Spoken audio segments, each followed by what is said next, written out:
ዴላም ፔጅ በማህበራዊ ትስስር ገጾች በተለይም በቲክቶክ እና ዩቲዩብ ላይ በአጫጭር ቪዲዮዎች ዓለም ዜናዎችን በማቅረብ የሚታወቅ እጅግ ዝነኛ እንግሊዛዊ የዲጂታል ይዘት አዘጋጅና ጋዜጠኛ ነው። ብዙዎች በማህበራዊ ሚዲያ መድረኮች ላይ ዘኒውስ ጋይ ወይም የዜናው ሰው በሚል ቅጽል ስሙ ያውቁታል። ከባህላዊ የዜና ማሰራጫዎች በተለየ መልኩ ስብስብ የሆኑ የዓለም ዜናዎችንና ወቅታዊ ጉዳዮችን በጣም ቀላል፣ ማራኪና ለአጭር ቪዲዮ በሚመች መልኩ አቀናብሮ ያቀርባል። ይህ ሰው በዚህ ሰሞን አዲስ አበባ ውስጥ ይገኛል። ጉብኝቱም በታሪኳ ቅኝ ያልተገዛች የሰው ዘር መገኛና የቡና መፍለቂያ ወደ ሆነችው ውብ ሀገር ያደረገው ትልቅ ጉዞ መሆኑን ገልጿል።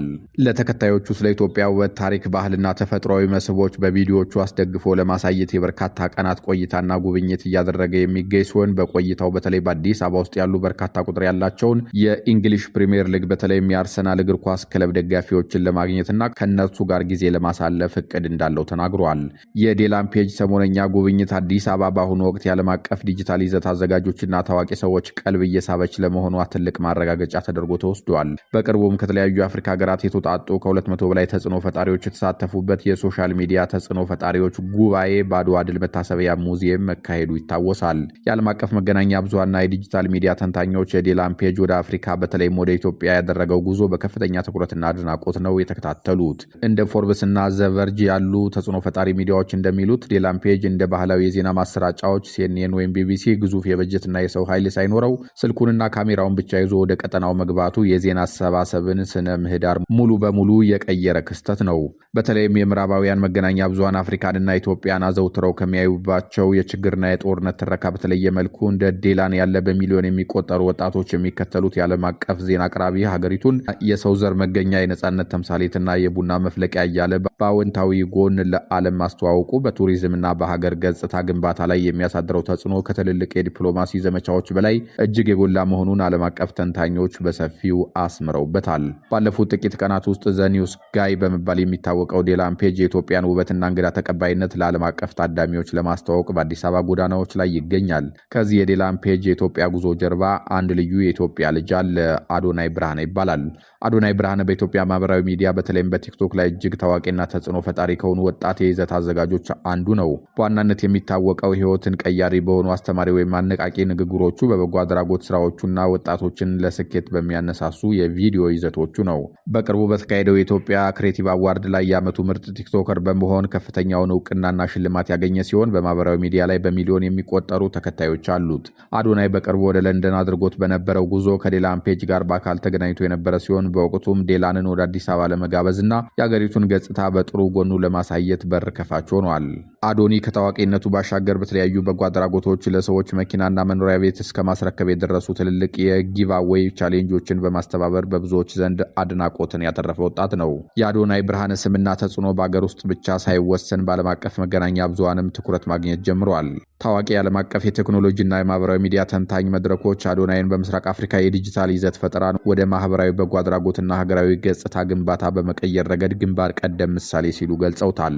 በተለይም በቅርቡ ከዓለም አቀፉ የዜና ኮከብ ዴላም ፔጅ ጋር የፈጠረው ጥምረትና እሱን ወደ አዲስ አበባ መጋበዙ በምዕራባውያን የሚዲያ ተንታኞች ዘንድ ትልቅ አድናቆትን አስገኝቶለታል። የምስራቅ አፍሪካን ዲጂታል እንቅስቃሴ የሚከታተሉ የውጭ ሚዲያዎች እንደጻፉት አዶናይ ብርሃነ ባህላዊውን የማህበራዊ ሚዲያ ዝና ወደ ትልቅ ዓለም አቀፍ ድልድይነት በመቀየር የምዕራባውያን ተጽዕኖ ፈጣሪዎች ስለ አፍሪካ ያላቸውን አመለካከት እንዲቀይሩና በቀጥታ ወደ ስፍራው መጥተው እውነታውን እንዲመሰክሩ በማድረግ ረገድ እንደ አዲስ ዘመን ዲጂታል አምባሳደር እየሰራ መሆኑን በሰፊው አስምረውበታል። ከዚህ በተቃራኒ ደግሞ የመንግስት መገናኛ ብዙሃን በአገር ውስጥ ያሉ አንገብጋቢ ፖለቲካዊ፣ ኢኮኖሚያዊና ማህበራዊ ቀውሶችን ወደ ጎን በመተው ለውጭ ሀገር የማህበራዊ ሚዲያ ተጽዕኖ ፈጣሪዎችና ቲክቶከሮች ከፍተኛ ሽፋን መስጠታቸው በፖለቲካ ሳይንስ፣ በኮሚኒኬሽን ጥናቶችና በዓለም አቀፍ ተቋማት ዘንድ ሰፊ ትንተና የሚሰጠው ስትራቴጂካዊ ተግባር ነው። ከዚህ አንጻር የመንግስት መገናኛ ብዙሃንና ባለስልጣናት እንደ ዴላም ፔጅ ያሉ ዓለም አቀፍ የማህበራዊ ሚዲያ ኮከቦችን በመጋበዝ የዋና ከተማዋን ውበትና ልማት ብቻ እንዲጎበኙና እንዲዘግቡ የሚያደርጉት ጥረት በፖለቲካ ሳይንስና በዓለም አቀፍ ግንኙነት ጥናቶች ዲጂታል የህዝብ ዲፕሎማሲ ወይም የሀገር ገጽታ ግንባታ ተብሎ ይጠራል።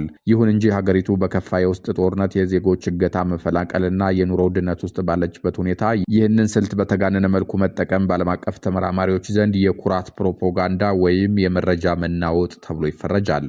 በፖለቲካ ኮሙኒኬሽን ውስጥ የታወቀው የአጀንዳ ቀረጻ ንድፈ ሐሳብ እንደሚያስረዳው ሚዲያዎች ህብረተሰቡን ስለምን ማሰብና መወያየት እንዳለበት የመወሰን ከፍተኛ አቅም አላቸው። የመንግስት ሚዲያዎች በአማራ በትግራይና በወለጋ ያሉ ሰብአዊ ቀውሶችንና የታጋቾችን ሰቆቃ ደብቀው የውጭ ቲክቶከሮችን ጉብኝት የዕለት ታላቅ ዜና አድርገው ሲያቀርቡ ዋና ዓላማው የህዝብን ትኩረት ከአንገብጋቢ አገራዊ አጀንዳዎች ወደ ሌላ አቅጣጫ ማስቀየር መሆኑን የጥናት ወረቀቶች ያመለክታሉ።